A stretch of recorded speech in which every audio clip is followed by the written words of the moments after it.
no matter how offended you are by anything we say, what you must know is we've refrained from saying even worse. Oh my god. If you were like serious celiac and you're on death row and they're like, last meal, like, turn that electric chair into a gas chamber. I can do a mean falsetto. I'm a tenor. Can you? You're a tenor? Yeah. Bullshit. Why aren't you a bass? Come on. I'm just.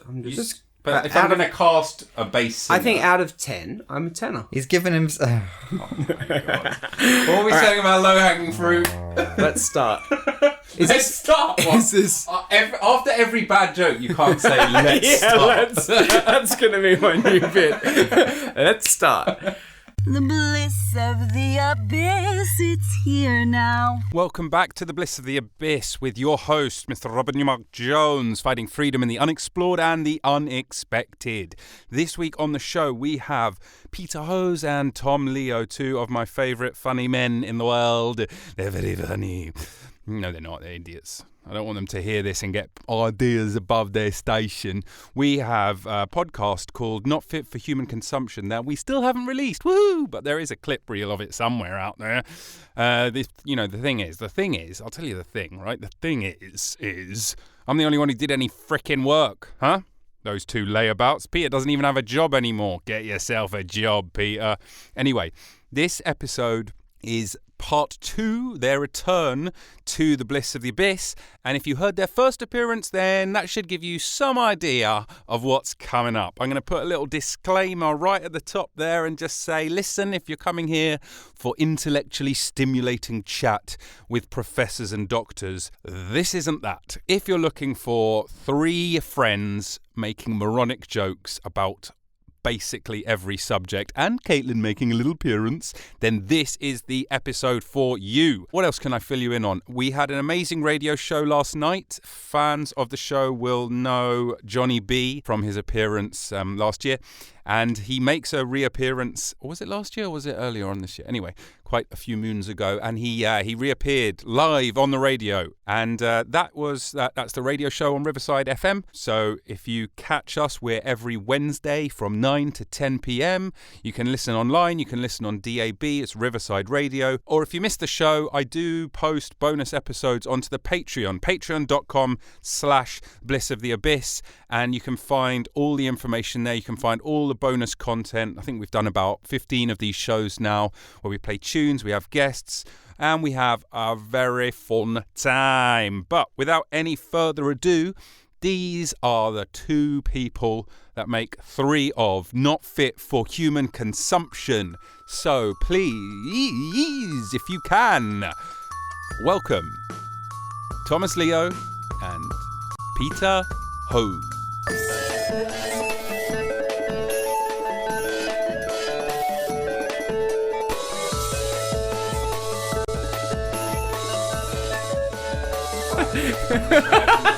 Sync off both of these recordings. This has been fun. Have you been recording since before or after Peter said he was in favour of slavery? Probably during his revelation that he was in favour. That's when I hit the record switch. I'm not against slavery. I just think it shouldn't be based upon like nationality or race. It should be, due to individual prejudice. We could take it in turns being slaves. That'd be fair and equitable. Well, I just feel... Or, alternatively, Yeah. abolish it entirely. That sounds good, but if we're going to think, right, we can't abolish slavery, but we have to have some system of slavery, what's the fairest? Is it take it in turns? Like you said, like for a week it's you. Do it like then, military then service. Peter. The problem is, if it was like, let's say you're the slave for the first week. Yes. Problem is, me and Peter are going to take such advantage and whip you so hard that when it's your I thought turn, we were punishing him. I was going to say, hang on. Why is there whipping involved? Because why not? Well, because just because somebody is a slave doesn't mean you have to maltreat them. Doesn't mean you have to mistreat. But what about the Stanford prison experiment, my boy? I'm not saying It's that it going to wouldn't be. happen. I'm not saying that it wouldn't be an inevitability if left to its own devices. But if you were to put laws in place to say that people in this kind of indentured servitude, like you know how countries could do a mandatory 2-year military service, Right. when you're a certain age. Yeah. You did it like that. It's not like people in those military service years get, immediately thrown onto the front lines of a war just because they can. But they probably do get treated like shit. 'Cause They're in the military. They're in the Of course they military, get treated exactly. like crap. Yeah. Right, and the lower ranked you are, the more you're going to be bullied and picked on and all the rest of it. Trained, Exactly. with- Broken. Yes, broken so we can rebuild you. Well, so that's what me and Peter would be doing. Peter especially, I think. Maybe we good cop, bad cop. I don't want to train him. See, that's what I mean. He's just going to punish you. What would you train me in if you could? To like replace an oxen and just plough fields. So, How are you going to train me to Yeah. do that? I'll just Do beat you know how to plough fields? See, I told you. Did you hear what he said? I just beat you. Do you know what? Actually, no. I'll tell you what I'd do. I withhold your girlfriend's medication because you couldn't stand to see her suffer. By the way, I love your girlfriend and she's a wonderful person, but I will do it to hurt you. From a dictatorial perspective, that is a solid. No. It's a good chess move. Yeah, it's a great chess move. But remember, at some point, our roles are going to switch. Yeah. So anything you do to me, Yes, will be but remember, done. when the roles switch, my girlfriend will encourage you to punish me. That's the difference. She'll be like, "Why are you hurting me? I'm on your side, Tom." I don't think that will deter Tom. But I wouldn't hurt Jenny. I'd just give you over to her so she could hurt you herself. That's what we call lovemaking. Do you want to intro this? Is this how we're going to start? No, Should we not do that? No. I think that what we should do is we should wait until we've gotten all the horrific things in our minds Out of out, our and then we'll bodies. just sing some tunes and Sing some tunes? some non-copywritten tunes. Right, you're a bass. I'm probably more of a not. baritone. I'm a tenor. I'm a Barry. A high mezzo I'm a soprano. Barry, but I can do a mean falsetto. I'm a tenor. Can you? You're a tenor. Yeah. Bullshit. Why aren't you a bass? Come on. I'm just. But if I'm going to cast a bass singer... I think out of 10, I'm a tenor. He's given him. Oh my god. What are we saying about low-hanging fruit? Let's start. Let's start. What? Is this? After every bad joke, you can't say let's start. That's going to be my new bit. Let's start. Peter's, you're laying there like fucking Nero, eating grapes. It's because you mentioned slavery, and I just immediately. What's weird is you mentioned slavery, and I immediately put myself in master role. Obviously, I won't be the slave. Relax. You got super relaxed super quick when slavery came up. Which you brought up, by the way. Which you brought up, yeah. And was immediately all you. said you would be a brutalist at. Yeah. Not only did you bring up slavery, which we've asked you repeatedly not to do, but you put yourself in the role of not slave, which... Well, who would choose to be slave? No, and that's how slavery works. Exactly. Yeah, thank you, Tom. So you gave me a choice, and I chose wisely. We didn't say anything. You just brought it up and assumed you'd be the What? master. Well, I said, let's play slave. Let's play slave, And I'm- not it. Right, how many caveats are we going to give up top about the kind of conversations that might be had here? If you're already offended, then Yeah. welcome. Yeah.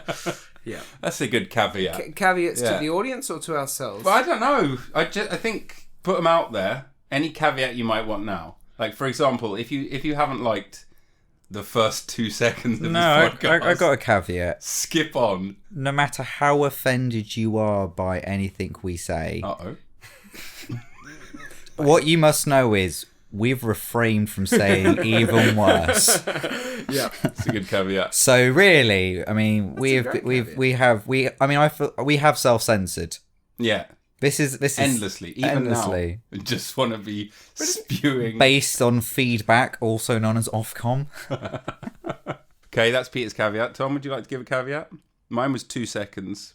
Give it 2 seconds. If you don't like it, move on. Peter's is a better caveat. Can you beat it? Beat Peter. Yeah. Back to slavery. Beater. No, I actually think Peter's was spot on. Yeah. We are doing our best to provide some form of entertainment without hurting anyone's feelings. Oh, hang on. No, I didn't say I wasn't trying. Hang on. This is my caveat, bitch. Sorry. Shut it. However, we may not share your sensibilities. And so what is offensive to you, dear listener, may not be offensive to us or intended in a manner that is offensive.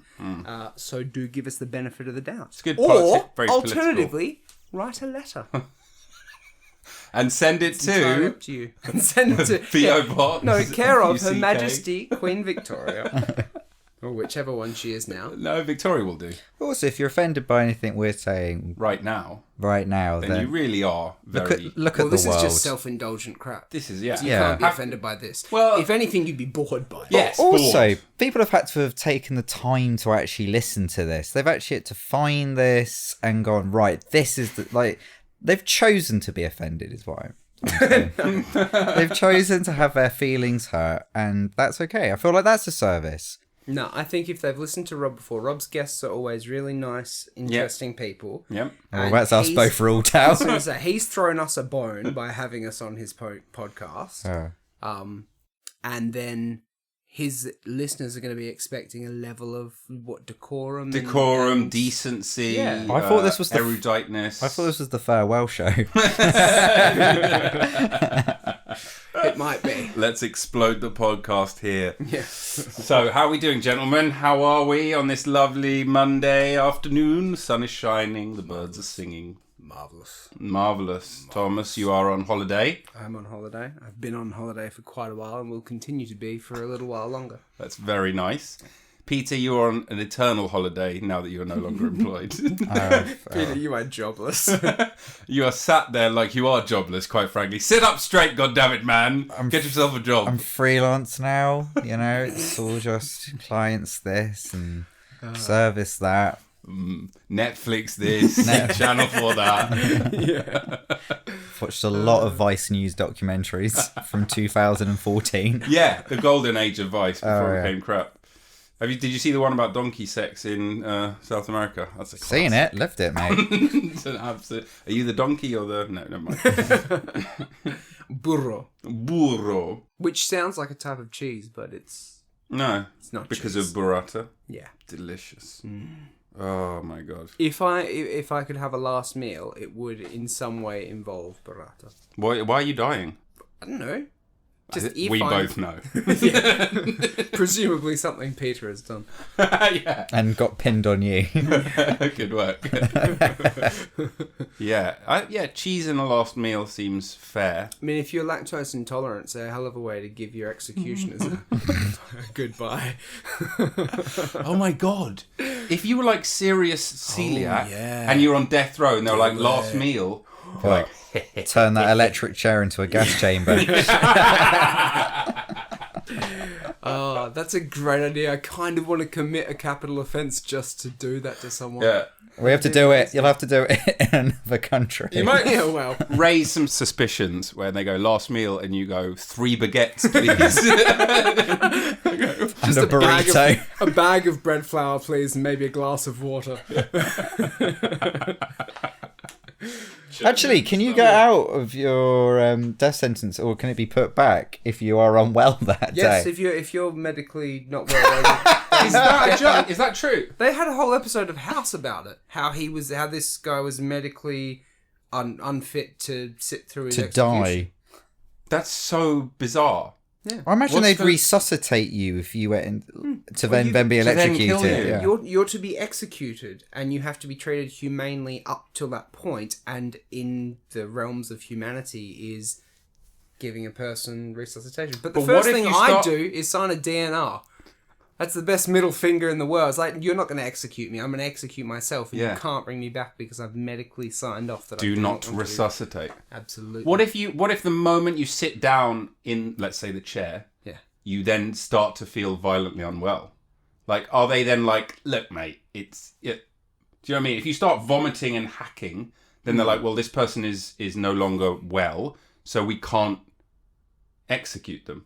I mean, at what point is it like, it doesn't matter if you're coughing? We're already... expert. Well, you sounded like an expert a second ago, although it was just from one episode of House. It was. But In my defence, that is a pretty good source of information Yeah. about all things. Hugh Laurie. Do you want to actually? I can actually impart a little house fact here. It's not medically accurate in the slightest. Oh well, apart from that, he swaps the limp. Yeah, he swaps legs. Yeah, He swaps the limp repeatedly throughout all the series. Why? As a mistake or? No, on purpose, because just he says, and I quote, "Oh, I get a bit of cramp if you do it on one side for too Yeah. long." Yeah, and he says no one notices. And also, it's meant to kind of play into the fact it's a functional limp. It's actually, nothing to really say. There's no medical reason why he shouldn't be able to walk properly. That's meant to be his whole psychosis. it's that whole going kind of gabomate physical manifestation of a psychological some kind of psychological trauma. It has to come out in some way. I haven't actually seen House, but that makes perfect sense because I injured this knee and then I'm over reliant on this leg. Yeah. And then this leg started to hurt because I was over reliant on it, and then this one still sucks. So fucked. So next is wheelchair. Yeah, I've got fucking 6 pairs of crutches. Or if House ever becomes a stage show,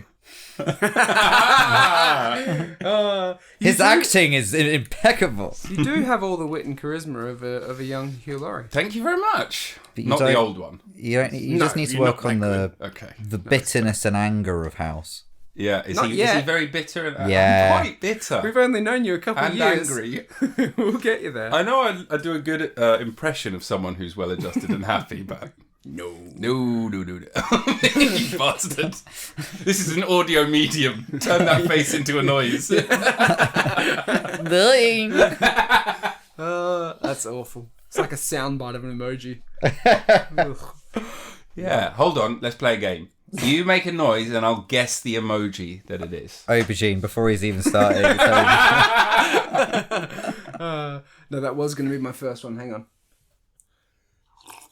Ooh. Oh. Is it the 3 splashy drops? It is, yeah. Oh, you're disgusting. Yeah, and I dribbled on my nips, so now my nips are wet. Pia, have you got one? Trying to verbalise that look of disgust. Literally just went, what? I couldn't think of any emojis apart from the smiling face one or the laughing crying emoji. I just Do went, that. what? God, that was terrible. That was, I'm not an I actor. think you've killed the game. That was just so bad. There's no point carrying on. Which was actually a good move because it wasn't a fantastic game. Terrible game. In this medium, especially, terrible game. It's not like you could even flash an emoji on the screen to match what was... No. I could turn it into a video clip and put a lot of effort into something I think that's you're absolutely asking pointless. a lot of your audience to watch and listen to this bullshit. Let's be honest, this is very much a podcast that guys will be listening to kind of post-porn. Yeah.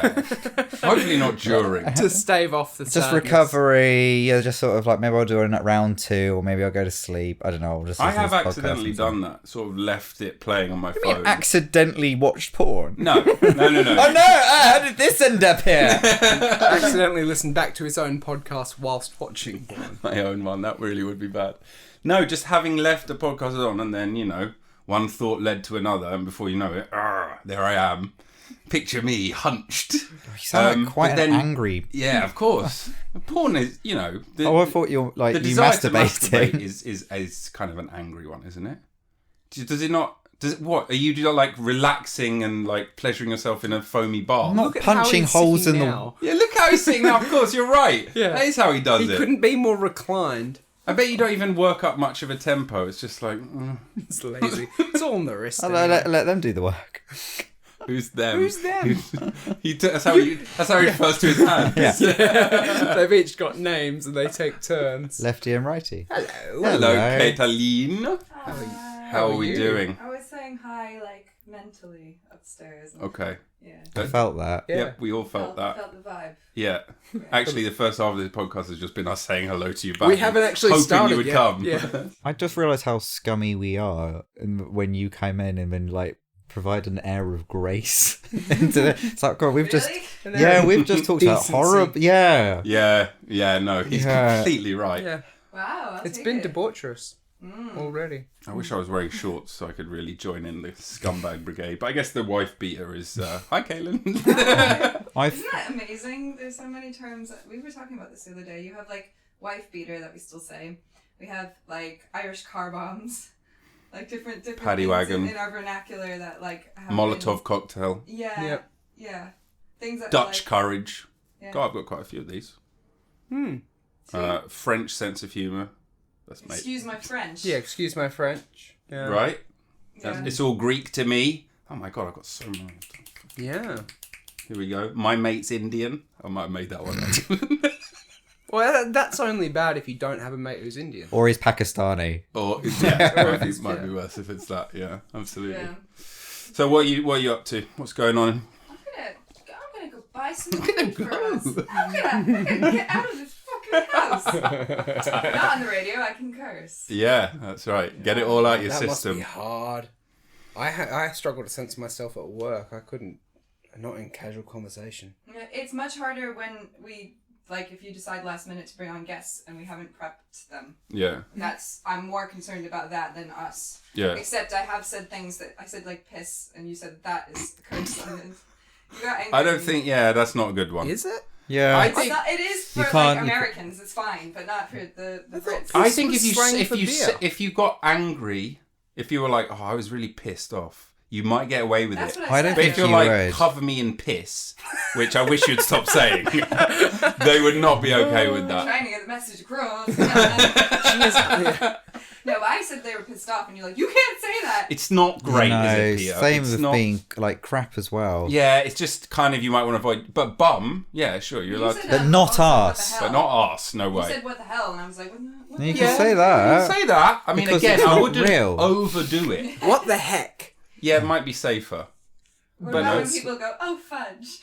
Yeah, that's Why do totally you say allowed, that? even Why though- are we saying words that we know what they're... Yeah, it's a analogous weird for? game, isn't it? It's so stupid. We're all adults here. Well, and even the children know the words. Yeah, that is the No. weird thing. The children actually know the word as well.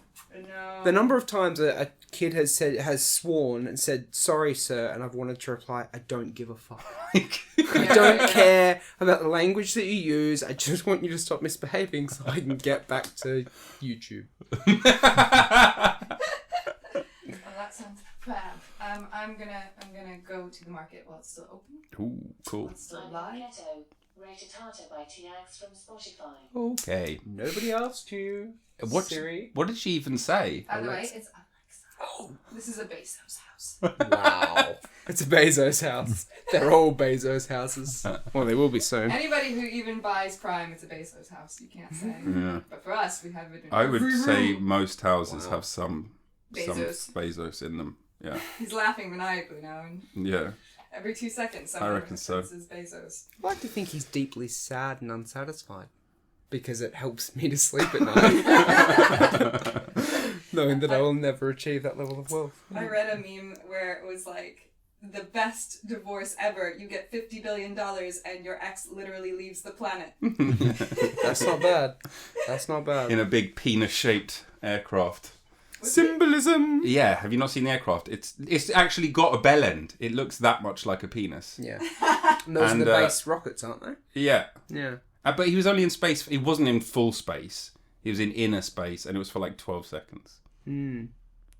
So, just saying, if I was going to go to space, you're not seeing me again. But that's like the first aeroplane, isn't it? It was only in the Yeah. air for like, what, 7 minutes or something? Yeah, but this isn't the first rocket This is like to commercial space. though, isn't it? This is... Oh my god, commercial. I feel quite like... Yeah, it's true. I feel like this is quite pioneering. I like to think it had like... Hang on, as an McDonald's on American, the you should side or be something. proud of free enterprise. You know, not having it state controlled, you commie Or, bastard. Alternatively, you could have your own thoughts and feelings. No. No, but you can, so long as it's not communist. Wow. Bring back McCarthy. Next time on He's made Communist this- Cast. I agree and disagree. I mean, I am gonna. Hi. The cat is- I'm just saying, you want to go into space, you should be able to go into space. Why should the government be able to say yes or no? Yeah, that's true. Why not? Why not? No one owns space. Next, they'll be Not owning yet. the national parks. Give Bezos a decade, he'll own some of Wait, it. Wait, do Americans own the moon? I was We about should to put a say, flag hold on. Did you though? I think parts of space are owned, right? until the aliens go, this is ours, and we're like, no, we've got form of doing this, and they're like, yeah, but we're actually the ones that are more technologically advanced, and like, oh yeah, we didn't think about that. That is true, because the only way we're going to meet aliens is if they're more technologically advanced. Or equally. Or bacteria. Or bacteria, some crazy accident. They could be in any form of development as long as we go to them. If we expect them to come to here, us, that's what I meant. That's such a human attitude, It's isn't it? so great for aliens to show up And if they then to be don't in, bring like, the Stone wine, Age. if they don't bring wine, I'm not having it. You know, it's fucking first Who time turns up visiting to a and- planet without Who a turns up gift? to a planet without a wine? What, Or- you going to come empty-handed? I'm thinking maybe they should bring water. Yeah, It's they- on fire. Yep, that would be helpful. Actually, no, because some of it is flooding. It's all just it's balanced, just not in the right spots. You need to bring glaciers, I think. That's That would what be we nice. Yeah, we do. need. We need a few more of glaciers. those. We need less earthquakes. Yeah, I don't know if we can do much Fewer. about Yeah. that. Fewer bellends. Less. No? I've been doing that to Ash for the last fortnight. Every It's a time great she joke. says something, I'll correct her, but it won't be the correct thing. It'll be the wrong thing, and then she'll sit there and go, "Wait, no, I'm right. I said the I was right just thing." thinking about what you just said. I don't know if it was right. It I just doesn't said the matter. opposite thing. The Yeah. bit is all I that mean, it's matters. really good, and I have to think about it because it's the end of the day. It's And such a dickish thing to do. I think it's a great thing. I have to do this all the time and be like have this done to me all the time because I'm always doing outward communication. Yeah. So I'm always constantly being like, can I have extra eyes on this? Let's make sure there's no typos. As a team, let's move over together. Can you proofread this and take out all the swears? Yeah, exactly. Well, first of all, say "dear valued customer," not "dear fucking." I know. I mean, they keep telling me that I'll get fired if I do that, but I'm just gonna keep trying. Yep. Anyway, I want to keep talking with you guys, and I would keep talking with you guys, but also fuck off. I'm just Lovely. kidding. I need to go to the market before Go closes. make hay while the sun shines. We need...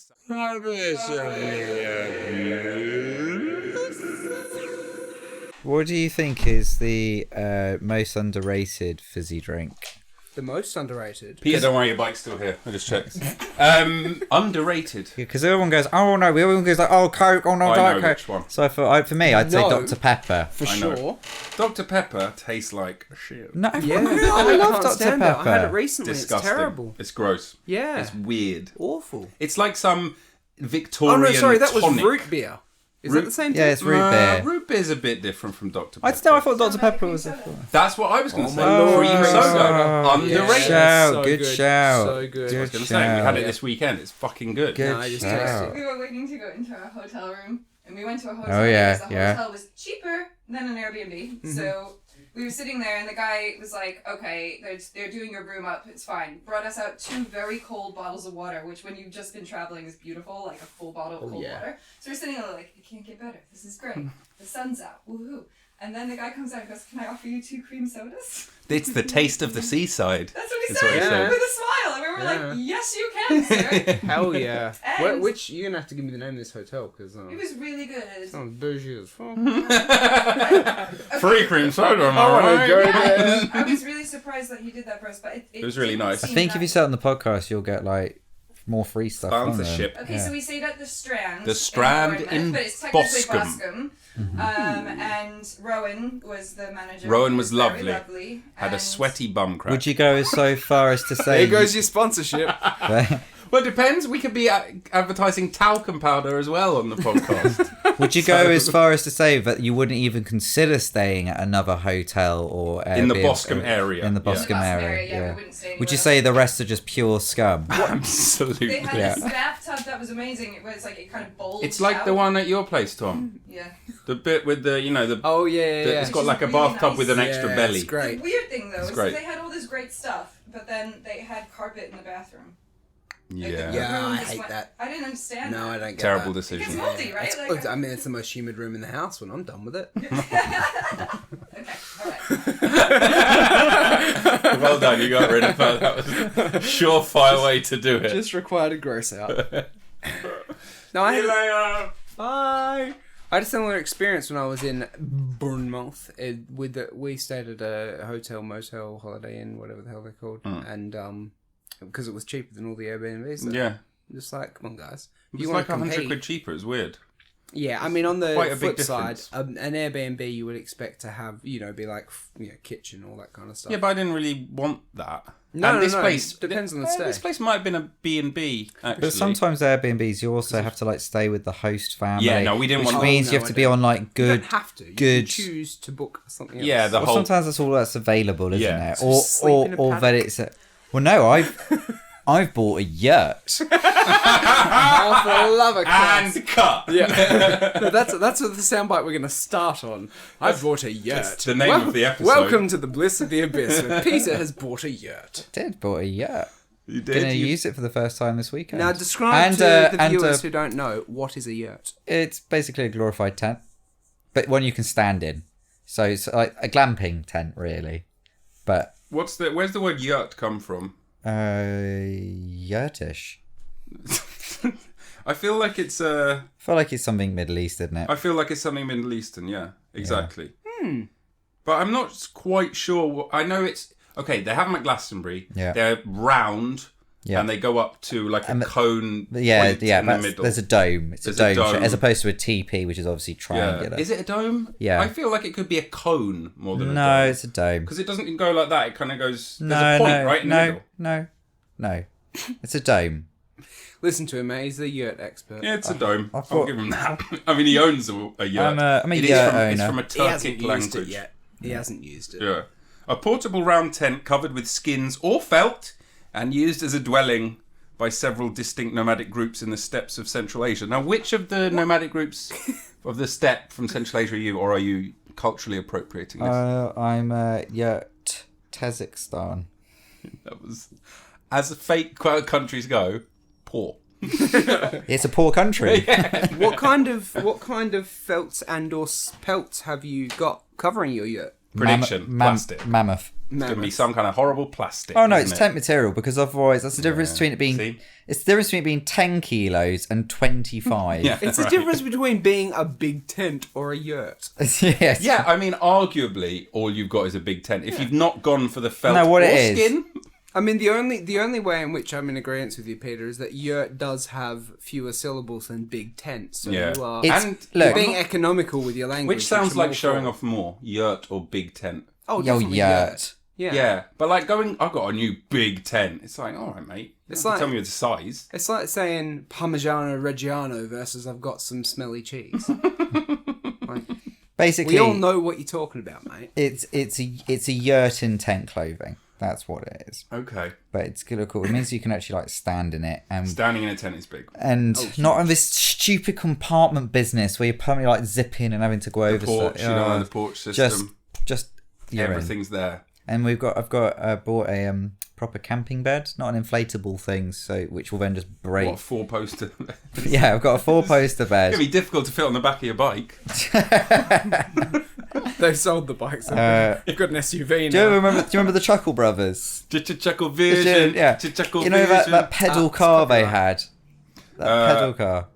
No, They had a pedal car. it's just a car, but you move around with pedals. Yeah. Gotcha. One up from the Flintstones. Yes, right. Where they ran. Yeah. Yeah. What was the advantage for the Flintstones car? It's a It disadvantage. just isn't rolls. Get your It just steps rolls. I did 10.6 miles the other day. Good job. What's that in metric? About 16. About 15 years. Yeah, 16. 16. Oh, great. Almost. I did a marathon. All right, mate. I was had wondering knee when you were gonna surgery bring this that year, up. you bastard. But well We've all done. had leg pain. Come on. Leg pain. That's true. Remember your legs? Remember his legs? Remember that Oh my story? God. Yeah, God, he wouldn't Yeah. let that go, would he? Nope. What time did you finish the marathon in, Peter?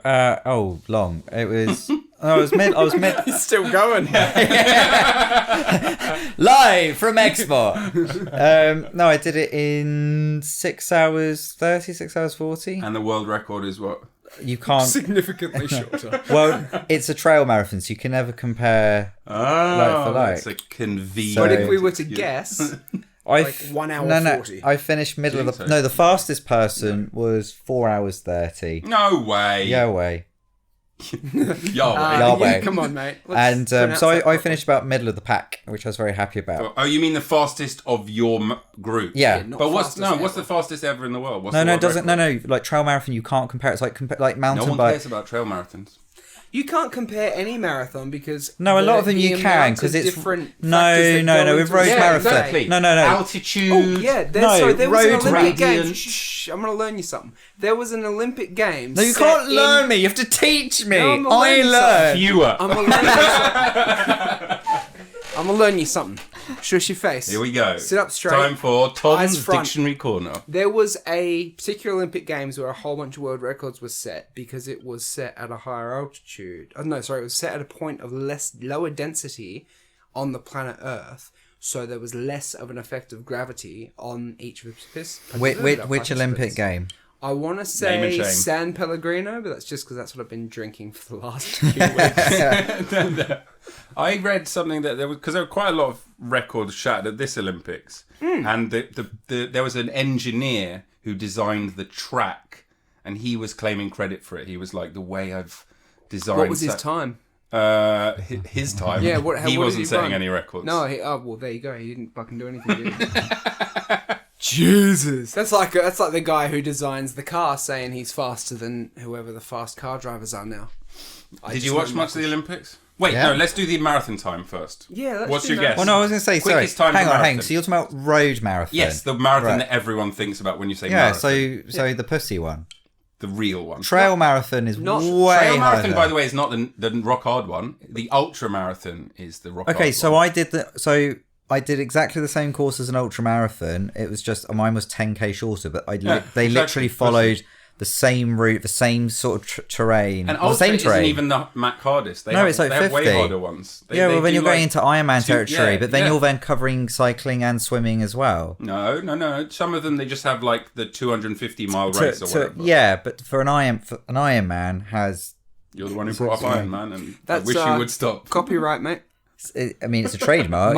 Marvel wouldn't even pay ScarJo anyway, properly. trail- They're going to fuck us over. Fastest marathon time. Come It's on. like comparing 1 hour mountain 50. biking to road biking. They're different sports. Over under, Peter. 1 hour 50. Over, Oh, under. under it'll be like 90 minutes. 2 hours, 1 minute and 39 seconds. And I don't even run marathons. I don't even run them, mate. I don't even walk them. I don't even fucking watch By them. Kenyan runner Eliud Kipchoge, who I believe won the marathon in this most recent Olympics, which brings me on to the question, did you watch any of the Olympics? Nah, do you caught some like it? highlights. Do you not like the Olympics? I love the Olympics. I'm not kind of. He guy who hates sits down- Japan, that's the problem. I love Japan. He speaks Japanese, dude. No, I don't. I know a yes, you couple do. phrases and And- did a year of it at uni. and he on, can crack one sing out. the Pokemon theme No, tune. because it won't be right. Because what I've done Say- here is I've taken all my knowledge of all the languages that I've gotten snippets of, Yeah. and I've constructed joke phrases to annoy Ashley with. Okay. Yeah, that sounds like perfect. when we're in France, I'll go up to people and say "Je me l'appelle fromage" Oh, God. because that's it doesn't wrong make in lots sense, of ways. but it's something about me being a big cheese. Yeah, or le Called. grand fromage. But lapel L'appelle is not right. Yes, it's exactly. "Je m'appelle," yeah, whatever. That's, yeah. Probably. I don't know. Yeah, it's- So I don't remember any actual Japanese phrases. So what's the joke you remember? I don't remember any joke phrases either. I just don't remember I'm Japanese. still going to keep telling people that you speak Japanese. And I'm going to keep disappointing everyone I meet. Well, we'll see No, about I that. didn't watch the Olympics because I'm not big on sitting and watching sport. I always feel like if I'm gonna If he's not going to be in the Olympics. Yeah. if I'm he not isn't in gonna there- You know what? You're not going to pick me. Fuck you. What about What standing sport? No, and no, no, no. watching sport? Hang on. Which sport? If you were in the Judo. Olympics, what sport would you... judo. Oh, really? I thought you were going to go for like... Shot put. Yeah, exactly what I was going to say. Shot put. Yeah. Yeah, the little ball that you go... No, if I was going to do any sort discus. of throwing activity, it'd be javelin. Why? But you're You're not built like a javelin The thrower. speed. But it's Discus would be better for It's you. a pointy stick. Discus would be cool. Because when you, I mean, if you we're gonna spin, go- if we're gonna the go- momentum you'd get spinning would Well, be then better than the momentum you weightlifting. get running. If we're gonna go, you're not built like weightlifting. Well, yeah, to be That's fair. fair. Oh no, or like the Greco-Roman. Yeah, Greco- wrestling. But that's why I said but judo, that's why I because said I judo. did judo for half my life. Well, no, half my childhood. And also, I'm built like a, Judoka. judo. Ah, he knows the words. I'm actually not. I'm a bit tall. Yeah. Yeah. But still, I'd like if I could go back to any sport. Actually, Weightlifting. it would be origami. Actually, no, I go back to judo. I'd do judo for sure. What's the difference between judo and other martial arts? So judo, I'll give you the real quick versions. Otherwise, all of Rob's listeners are going to turn off. Judo is derived from Japanese jiu-jitsu, which was the martial art that the samurai formalized so that they could fight one another when they both had weapons and didn't have weapons. A lot of what was taught in Japanese jiu-jitsu was based on samurai fighting in full body armor. So striking someone in full body armor, bit of a mug's game. So what they did was they turned it into basically how do you grapple with, throw your opponent and execute them on the ground. That's a lot of Japanese jiu-jitsu as far as I've trained it. But isn't there striking allowed in judo? In judo, there's no striking. Oh, okay. So judo was the sport that was derived from Japanese jiu-jitsu. So you can't... I don't necessarily agree with what I'm about to say, but I'm going to say it anyway. You can't practice martial arts... You can't practice martial systems designed for killing another person in full force, yeah? But with sports, you can practice much, much quicker, yeah? Much more realistically. So with something like judo, Brazilian jiu-jitsu, wrestling, even to some extent Muay Thai and boxing, that kind of thing, you can practice, you can spar quite heavy and get in that good, almost realistic practice without actually harming your opponent. So as jiu-jitsu became, or was, taken by, I think it was Jigoro Kano, correct me if I'm wrong. And rifles. And also rifles, yeah, we'll get to that in a bit. It became more and more of a sport, so, it evolved like things evolved.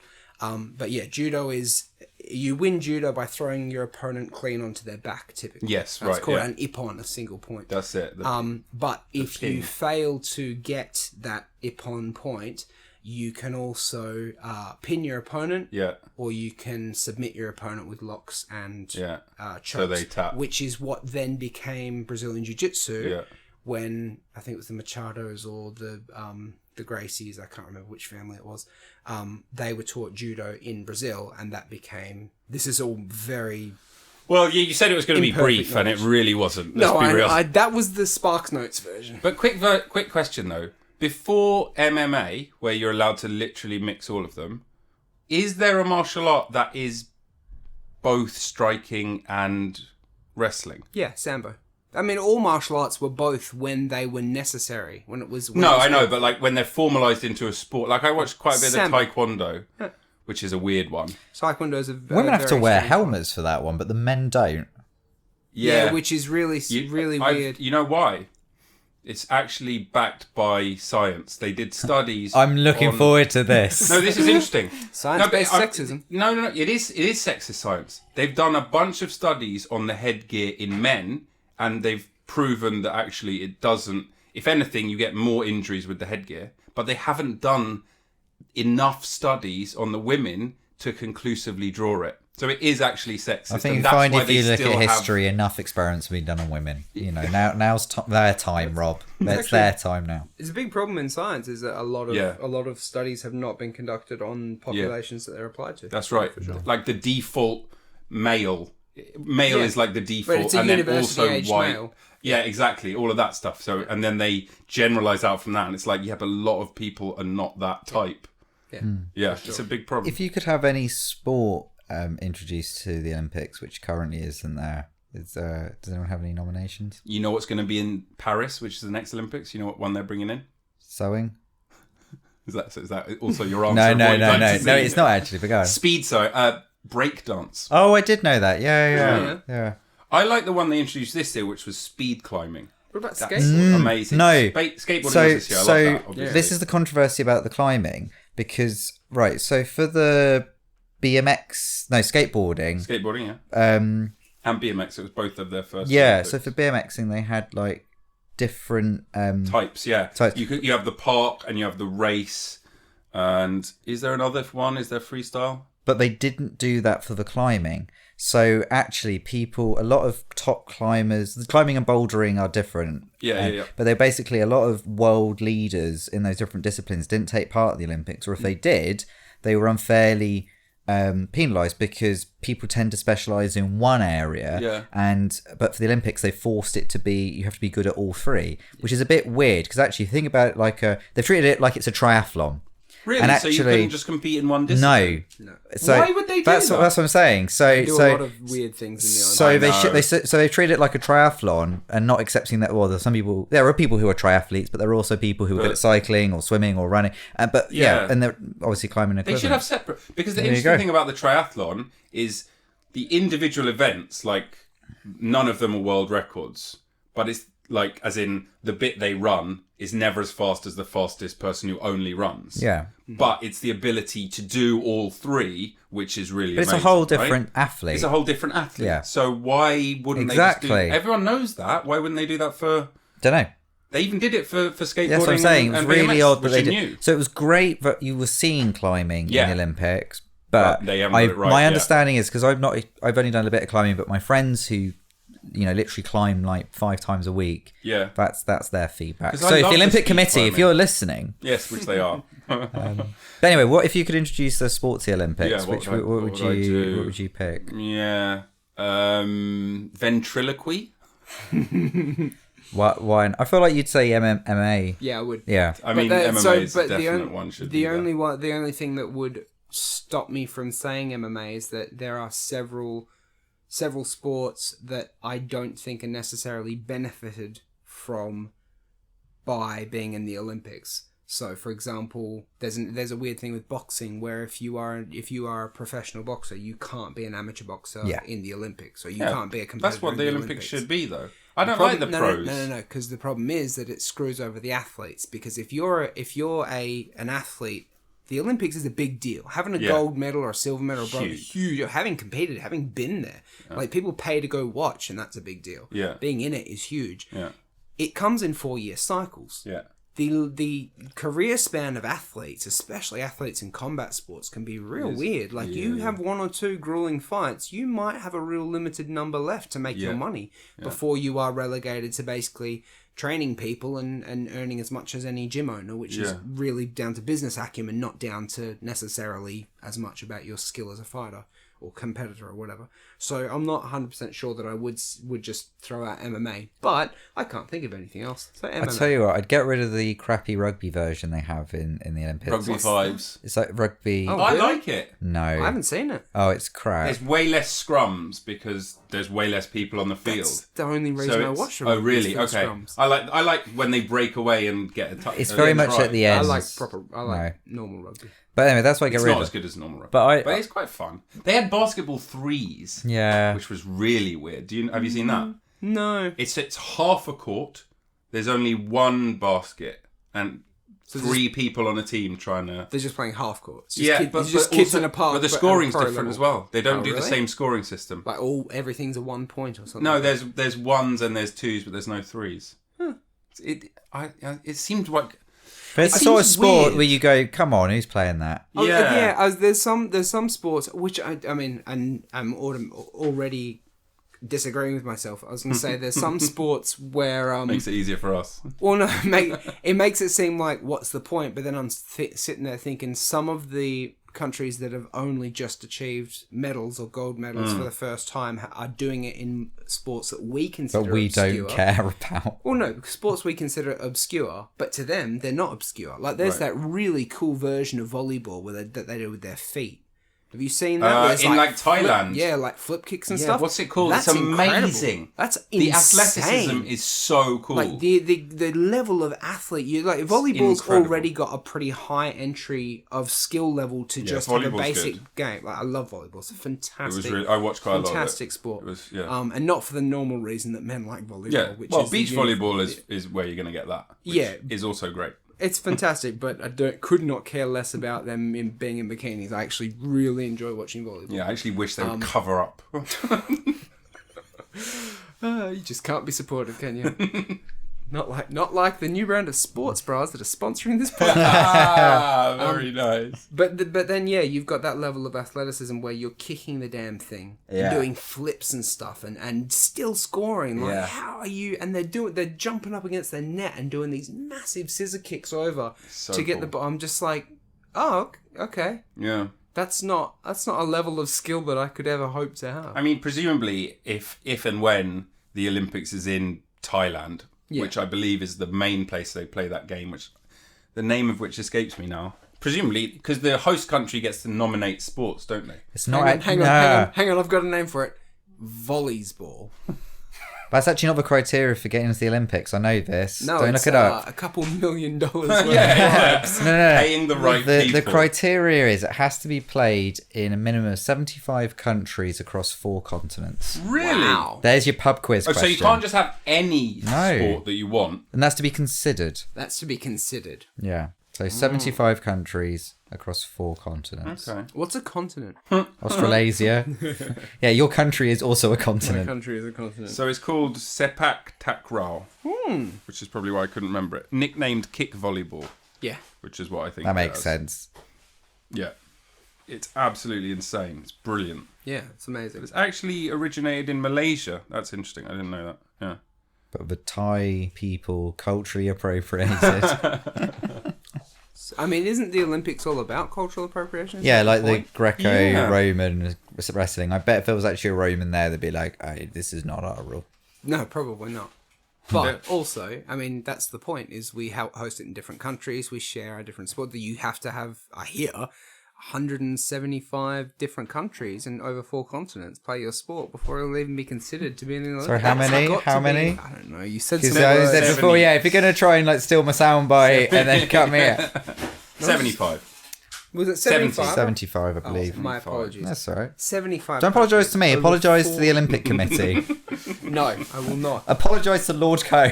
Not until they apologise for taking whatever they... The biathlon. They took a throw out of judo in the Olympics, and I can't remember its name. It might be a Marotesi. Did they throw it out? Right. Fewer. What do you mean? What do you mean? As I in, don't know if it was the. I don't know if it They, was. they banned a move. I don't know if it was the Olympic committee or if it was the International Judo Federation or whatever they're called. They gave it the chop. There's no chops in judo. It's normal What fucking about butchers. Judo chop. No, that's a silly Austin Powers thing. Oh. That's a real shame. I thought that was a documentary. Did you think there was no striking allowed in judo except the judo chop? Yeah, I hadn't thought about it really. So it's mostly problem. grappling, but every so often someone will knock another person unconscious by chopping their neck. Now, my brother's ex, they once Names? went... Is an Names, dates of birth. Is an avid listener of this podcast. Yeah. I doubt that severely. But That's if you why are... she's an ex. Anyway, they went for a massage together to this... They got After like they a... broke up. Yep. They were like, this is Weird. the way we're going to soothe the tension. That's how you heal. No, when they were together, they went for like a couple's massage. They got like a discount deal. But when they got there, it was obviously like pretty ropey, right? So it was like the tables were a bit shit. It was in a rundown sort of location. Nothing sexual. There were cameras. But they were, the massage was crap. And, Shock. but at one point, Jem overhears, she was like, okay, can you turn over? So you lie on your back. So she does. And she goes, okay, ready for the belly chop? And then you just hear this kind of like, and she was going, That sounds like someone's. She That was sounds assaulted. like the 2 masseuses have been talking beforehand, and one of them has said to the other one, "I bet you a tenner you can't make yours fart." She's gone, "You're on," and fucking, "Oh, roll over, belly chop time." Ridiculous. I know. I mean, that's a good sign that your massage is crap. Is if you're giving belly chops. Yeah, that's right. Sorry, Or just to receiving. clarify, and that's why they broke up. That's That was her anniversary gift. Did you say it was your anniversary tomorrow? Yes. That's why we were away this weekend. Like a little trip for it, but then tomorrow's the actual wedding anniversary. 2 years? Yeah, 2 years. Fucking pandemic kind of took what's away the one of them. second year? So the first year's paper, second year is... Heavy gold. No, yeah, I've looked this up recently. There's no one agreed. Oh, that's convenient. There's like one in the You US. found... Well, the one in the US is like gets to precious, expensive things quicker than the UK one. Oh, British. The UK one is like paper, corrugated paper, crepe paper. The UK is still based on an 80s recession. Yeah, exactly. It only gets to like good stuff like after sort of 10 years or so. No, fair enough. Before that, it's like, come on. Tin, shit like that, you know? Should we redid the shed? It was amazing. Baked beans. Beans, yeah. I'd be happy with that. Baked beans for a Love wedding baked anniversary. beans. Yep. You're a big fan. I've just not had them for ages. I never think to have them, but when I have them, I actually haven't had them for... Oh, no, I had them as my breakfast the other Well, day. They were great. conveniently, today's sponsor is Heinz. Is it Heinz or Heinz? Heinz. Oh, good. Heinz. Beans means Heinz. Heinz. Whoever came up with that slogan is just Brilliant. forcing it. You really think so? I think beans means Heinz. It's beans means Heinz. Yes, Beans means Heinz. Doesn't rhyme. So what's the beans means? Beans don't mean anything. They're not words. But the fact is, you're beans talking means about a it. type of legume from the blah blah blah family of. No, that's I believe not it's the correct haricot English. bean. But you're talking about it, so it's worked. It's worked, you see? Guess who's in marketing? Yeah, I Used to am. be. Sorry, He's I am unemployed, talking please. about it. Some respect. Sorry, Who's guess the SME look on this? Who was Shut up, in expert. marketing? Look who was in marketing. Zing. Okay, you both Are you zinged each other starting an out and took over. OnlyFans? Yeah. Because that's what most of the unemployed are doing. I nowadays. give marketing tips while stripping. Get your website SEO optimized. Oh, God, baby. I actually did ask Peter about SEO optimization once.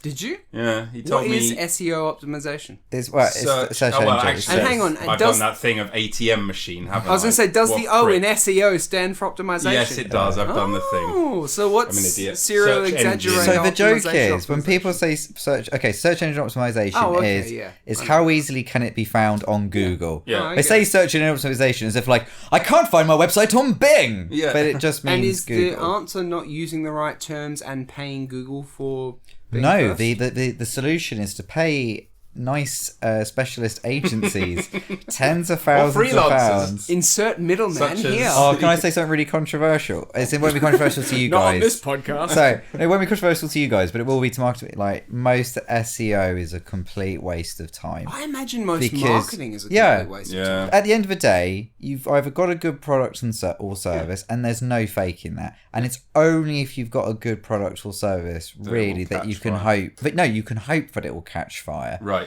And then, really, in the age of the internet, the only way to really get ahead is to show you Show your tits online. Yeah, I was going to say, he keeps saying of, Sorry, which I is think the is to the abbreviation for OnlyFans. is to genuinely care about your customer. And most organisations Pretend don't. that they do. Yeah. And guess what? Clearly don't. Customers know that. Yeah. Like the way they put the pride flag for one day a year. Yeah. Yeah. Oh, And everyone's just I like, hate fucking that. shut Every up. time I hear someone rapping an ad, with Ah. the exception of Snoop Dogg, because I just Because he that does was it he's like he doesn't care. Yeah, I know. He can get Yeah. away with it. Everyone else, I'm just like, oh, cool. So you're selling out this really fundamentally important part of your culture to help a massive multinational company sell people who are part of that culture, or at least partake in it a little bit, a product they don't need. Yeah. And that is probably bad for them on average. That's the point, isn't it? You don't need. Most companies don't care about their customers, really. They just care about making money off their customers. Do you care about your customers, Peter? Do you want to know? Do you That's want the to difference at Hose Industries. Hose knows. Hose cares. I care about doing a good job, and Does that that count doesn't. as the same thing? No. No, but it can be really open. There can be it's No, a Venn there diagram overlap. there are organisations that I would like, feel very happy and proud to work for and help. Right? Genuinely, they're a good. Nope. Not going there. But Go now. That's called restraint, dear listener. but I'll work for the others as well for a price. Sounds about right. But That's fair. But that's the point. And most people this is the. I'm trying not to, because we don't do bits on this, because also we are comedians apparently. Nope. Deny. But basically, this is the pitch that every marketing agency does. It's more annoying than that. Like a mosquito. Yeah, but they basically go, no, you're perfect to the client. You're absolutely perfect. You're like, everything about you is wonderful. I love you. You're brilliant. You're perfect. Oh, great. So I don't need... Except there's this one little comms thing comms, go that on. I can fix for a price. And then once we fix that, you guys will be as perfect as I know you are. Oh, so they're selling sin. You're fantastic, except for all this sin, this filthy sin, you filthy. It's the shit. Well, I sandwich, generally have come basically. across somebody with a job title brand therapist. Oh, fuck. That's mispronounced. It's actually brand the. That's a good one. You can't spell therapist. Oh, wait, is that a joke? Someone's got to have said that before. If not, That's two. That's been done. Anyway, must but be. no, brand therapist I came If across. I met someone at a party, that's an who old said Chino I was a Excel brand lyric. therapist, I would and tell the them other to fuck. and the other one I came across was middleweight verbal architect. Middleweight. Yeah, middleweight. Didn't even give themselves heavyweight. Yeah. But not like Super heavyweight. I mean, that could be a middleweight. Sorry, got it wrong. It was a middleweight verbal strategist. So I'm like, what? You just talk shit for a living at a middling level. Even at your about job title. about 68, 75 kilo. Yeah. I'm okay at talking shit for a So living. don't get me And I'm wrong, not right? very heavy. There is a place with like for marketing and comms, but it's smaller than it pretends to be. And the problem is the as way well. it The problem is survives, right. though, isn't it? And the other thing about marketing and comms is what does it actually do? So if I said to you, what does the sales department do? You go, well, obviously they increase sales. If I said manufacturing, They make it. HR, They take care of the people. IT, The computer stuff. I'm good at this. the financial team, The books. marketing. Conning people into buying shit they don't need. Why isn't that sales? I don't know. But this is What the problem. is this Project Zeus? But this is the What if problem. marketing and sales? So one of the things that I work with a lot of agencies and lots of different clients, and one of the things that they just don't seem to understand is that like all your comms, all your communications should help with your business objective, and if you don't have a clear business objective, your comms won't invent it or fix it. But if you have a business objective, and your comms must directly feed into that. But most agencies don't do that. What they will do is say, give me your 50, 60, 100 grand plus, and I will just help you with your brand positioning. I will increase engagement by 15%. And you're like, okay, whatever.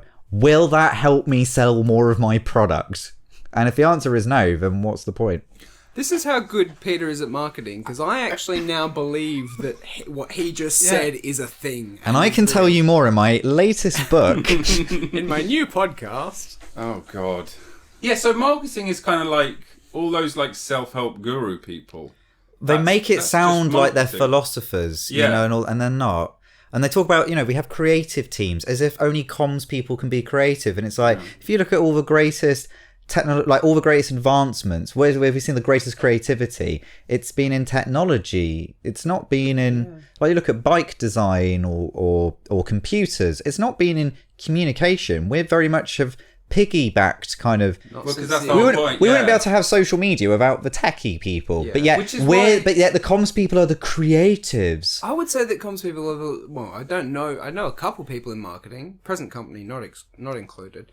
They don't strike me as creative people. And also, from having spoken to you and one or two other people about the actual day-to-day of being in that kind of job, it sounds like the kind of job that would destroy the soul of any creative type person. If you have to tell me you're creative, you're not.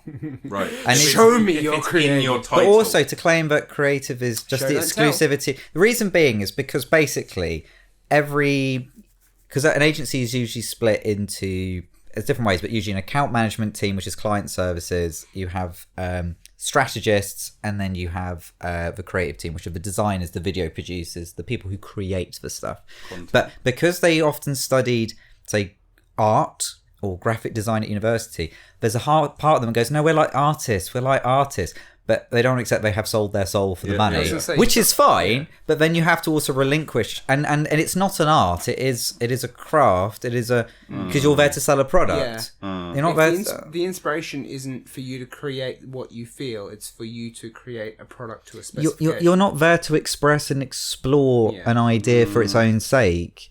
You're there to sell a product, and that's fine. And I also think that keeps you humble because you're there to serve the client. Or if it's really that simple. There's a grey area though, isn't there? Because like think about like artists, actually like painters who had patrons. Yeah. And they would literally be like, right, paint a portrait of my wife. And it's like they don't have a choice. And if they did it in like a certain style that the patron would like, they'd be like, that's no good. You can't. Yeah, that's a really fair point. And even take the most famous example, Michelangelo with the Sistine Chapel. Yeah. He was commissioned to do that. Yeah. And the answer is, I don't have an answer. And the answer is more marketing. But there is a grey area. But you can have multiple roles. Like when I write stuff for clients. I'm a copywriter first So when I'm a copywriter, so I write stuff for clients, and that's I'll bring my creativity to it, but I'm very much there to help them to sell a product. Yeah. But I'm then also a comedian, and then that is me being wonderfully creative. And you can bring those skills into copy if they're like make it kind of fun and fluffy. Every time a client has said they want humour, and I go, are you sure? And they go, yes. And then I very much give them vanilla. I give them if it was wild porno sex at one end and a light pet at the other, I'm just sort of brushing them gently on the hair, and they just panic. They immediately worry and they go, oh, we're just worried that somebody might be offended by the joke or they might be hurt by it. And I have to explain to them, every joke is at the expense of someone or something. But you shouldn't call people things. But unless they ask. but the point is who is that person and why? Do you value them? If in doubt, take the piss out of yourself. Hello. Yeah, that's the fine. Route.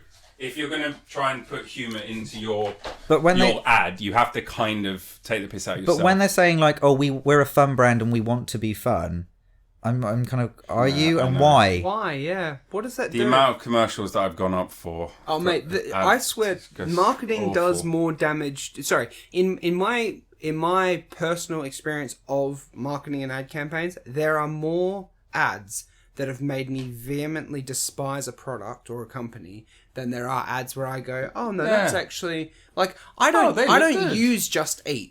Right. Yeah, I'm sorry to say that. Sorry, did somebody just say? But I like the marketing. So if I were scrolling through my phone and I saw Just Eat, the first thing I'd think was, that was funny that Snoop Dogg did that thing. Yeah.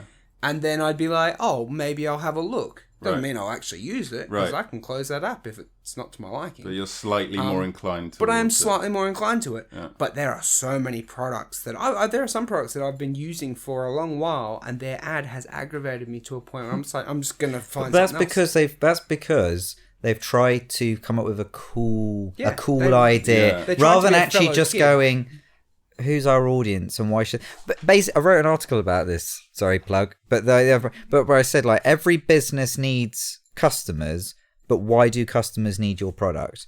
And the problem is, even if they get that far, even if they get to that question, they then often get lost in their own product. And they start talking about all the qualities and stuff. So if it was a gin distillery, they'll talk about, it's got the botanical qualities. Right. And it's your customer does not care. Yeah. They're in a bar. They want to look good on a date. Yeah. Why should they buy your gin? That's where Jack Daniels always goes wrong. They're always like, for 159 years. Yeah, I don't care. They're like, fuck off. Just you're the only whiskey that you can drink with Coke without being bottled. Yeah, exactly. That's exactly right. It's whiskey you can drink with Coca-Cola. That's what their ad should be. That's what everyone knows. Don't put any other whiskey with the Coke. It's not called X and Coke. It's Jack and Coke. There's your marketing. That's marketing. I would consider buying Jack Daniels if that was their marketing. Yeah. But it's always tonic water's new best friend or whatever crap they got on the tube. Now I'm like, no, you're not, mate, because I've never drunk a whiskey and tonic water, and I'm not going to start because do you know what works and doesn't need fixing? a gin and tonic. Yeah. It doesn't if I need want a something gin and different. tonic, I don't ever want anything that's not a gin and tonic. And if I did, it wouldn't be another spirit and tonic. No. It would be a different drink. Absolutely. Like it would be something that You do whiskey and soda. You do I do, whiskey soda. and you know over. what? I wouldn't. But I would do a But, whiskey yeah. and I would do a whiskey. And if there's a good whiskey on, I'll have that. But sell me the whiskey. Don't sell me that you're the new best friend of tonic, because you're not. But then they start getting lost, and drinks are particular. The problem with drinks and food is the same with perfume. Is you can't. Food and drink is Can't sell the so property. evocative. It literally plays on our senses, you know. But you can't taste it or smell it. You know, you you can't have to sell the properties that people actually want. From Yeah. it. So you have to kind of come up with this whole perfume's obviously the worst at it, you know, all the best. That's the reason I stink as bad as I do, is because I refuse ads to are buy so any. unilaterally poor. When I see some past their prime A-lister, you know, swanning around looking wistful in a sheer gown, I'm just like, I'm not buying your stink. I mate. I might. don't care, Mark Jacob. You can have Johnny Depp and his 150, you know, adornments. I'm not buying your stench. But they're all the same. It's like, I'm independent. Yeah, and- but I'm a discoverer. And why is the advertising for men and women so, like, for women it's always, you deserve this. Yep. And for men it's always, strong power rocks. Like, it's never, oh, this is for a Advertising guy is who so likes regressive. to smell a little bit. No, for the women, it's like, you'll be lucky to have him. I mean, oftentimes And it for the is, men, for it's the like, perfume. she'll be lucky to have you. I was watching one the other day. The distinct. They were sitting next to each other for the same one. I won't say the brand because I can't remember it. But her one was about her. His one was about. Oh, it was something. His was stronger with you. Right. Hers was something about her. I don't know. But I looked at it and I just thought, why does his have to be stronger? Why is every man's perfume something about big strong man? I'm like, I don't wear perfume to be more masculine. Perfume is where I'm from. It's always like, people you know, who you wear work perfume- hard, so this is going to work hard for you, kind of thing. yeah. It's But that's bollocks. not. If you're trying to tap into that kind of masculinity, Yeah. no one who subscribes to that style of masculinity is going to buy it. Right. Because that's not masculinity in Yeah, their yeah. eyes. Where I'm from, guys who wear perfume are either. The fact you keep calling it perfume is really revealing, because What am I supposed to call it? like, we call aftershave. Aftershave, right? Or No, cologne. to me, Cologne. aftershave is a cream, Cologne. not a spray. Oh, really? Yeah. So that's just a Cologne, language But thing. I'd never call it yeah, I've been there. perfume. It's a nice place. Yeah, me too. No, it's Cologne. if you subscribe to that style of masculinity, where I'm from, guys who wear those things are not considered in any way masculine. Not to say that they're not masculine guys. But the stereotype. Yeah, I The get you. stereotype is guys who are like the gruff, proper, you know, blokes kind of thing. They don't wear that stuff. And I don't know who they're marketing to, because they're marketing in a way that seems to be for this group, but this group would never bite for that. So have they screwed up, or are they marketing for this group who want to hopefully, you know? Well, but to be honest, this is the reason most ads work, is because they've just paid for you to watch it. It doesn't actually matter what they say. They could literally just go, perfume, perfume, perfume, perfume for men. And that would be as I would effective prefer that. as having all these fancy it's a- Hollywood locations, all these whispering words and the big, you know, orchestra music And playing all in the background. Like, the possibilities are Yeah. endless. So why haven't you considered? But yet choose this one. But you know, literally, if you just, like, for example, think about like Tesco adverts or Sainsbury's or whatever, at the end of the day, you just go to the supermarket that's closest, and just being told Tesco, Tesco, Tesco, Tesco, Tesco. Oh, maybe I should go to that would literally be as effective as being like whatever fancy But brand. the fact is, if it was twice as far away as Sainsbury's, an advert for Tesco And if is you not look gonna at make most agencies like achievements, if you see like, you know, when they boast about achievements, they'll usually boast about two things: who their clients are and which awards they've won. not how much product exactly. did they sell. How did we impact sales? It's Like, not- there is We've worked only- with all the biggest brands. So It's David like- Ogilvy, Who were fired instantly. so like the modern father of advertising, David Ogilvy, when who set up the advertising agency. David In Ogilvy. advertising circles, you have. Anyway, he was just I know what's his name, Sigmund Freud's Bernays. he was doing the psychology of it, but I in know terms, but in terms of kind of particularly kind of copyright and slogan, he was just like, marketing team should be part of sales teams, but also your marketing should actually sell the product. Which sounds revolutionary, but it's like we get so lost in brand positioning, and the reason being is because then you actually have to hold yourself accountable. But isn't that now, and social media now will hold you. No, sorry. I mean, as an agency, if you say, "Hey, we're gonna take your $100,000, but it's gonna generate say $200,000 worth of business," then you have to actually show the numbers. But you can't promise that, can you? And also, no, you obviously couldn't, because it all depends. Even if you could, you wouldn't be able to, like, you could say it's causation. No, but you can. You can measure it. You can measure it. Not fully, though. Not fully, I mean, but not completely. Well, I don't want to turn into like a TED talk or a masterclass. That's already gone. But there is, but you can definitely measure outcome, and obviously you're not in control of the whole business. So if the business remains good and the same, and you can show the impact of your part, then you can say, well, our advertising did this. But also, like, that would actually... Agencies are afraid of it because they don't want that level of accountability.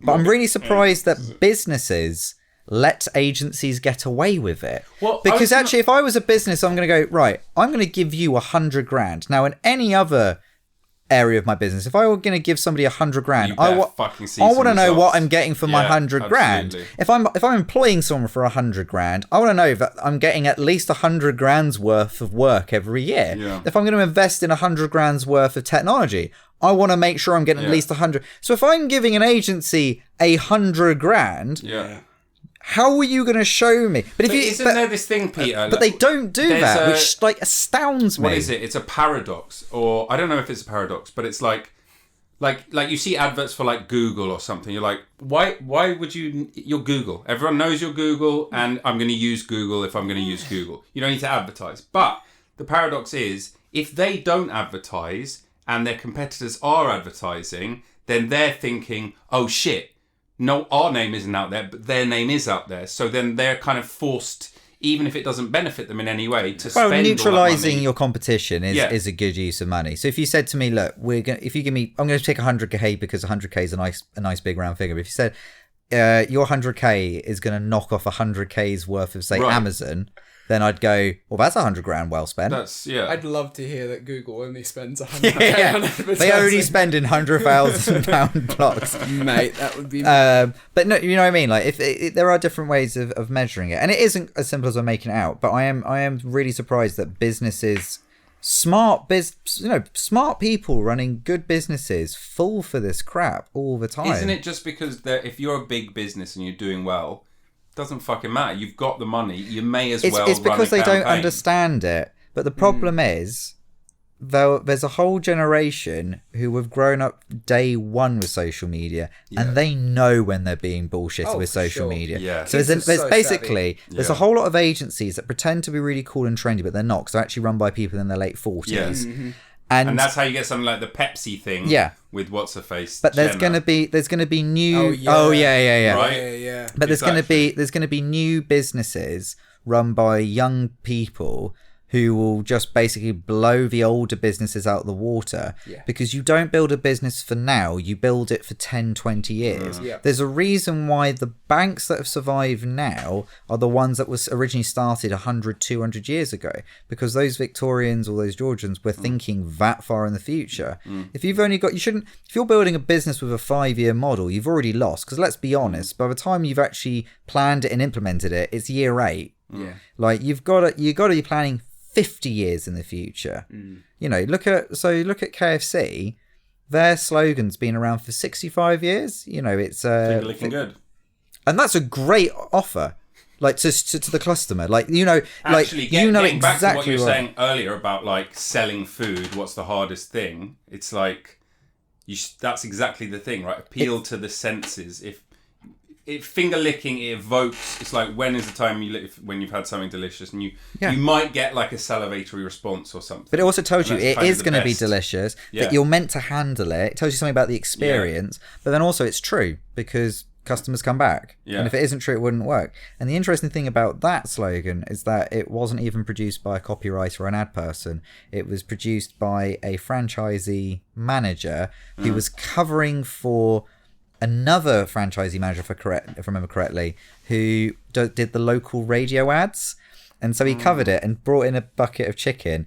And in between, because they used to do the ads live, I didn't pre-record the ads. Amazing. Oh no, it was on TV. Did the ads on TV, but did the voiceover. So funny. So, and then a viewer complained that they could hear him like eating the chicken in between licking, and they just turned around apparently and said, "Wow, it's finger looking good." Yeah. And immediately recognised it, sold it back to KFC as like, I think this would be a slogan. It was like almost used immediately, and and that brand is now worth $8.5 billion. Yeah. Now it's very difficult to say, to quantify how much of that is due to the brand and to that slogan in particular, but it's been used for 65 years. It contributes. If you can pull out the slogan of a fast food chain that you kind of use sometimes, you already know. Yeah. You could stop using it tomorrow, and you could kill it. You say KFC could say we're never going to use it again, and people will still be saying it's finger looking good in 10 years' time. Yeah, for sure. Yep. In the same way, I mean, McDonald's doesn't even words, just ba da ba ba ba, and that's it. You just know we're there. Well, they've only had that for They've like got 20 I'm loving years it. or something. Yeah, I know I've got I'm loving it, but you don't even have to get to the I'm loving it. You sing the tune, and my first thought is I'm loving it. Yeah. Yeah. I don't know what Burger King's is though. Just come and have a fucking burger, mate. Yeah. Not McDonald's.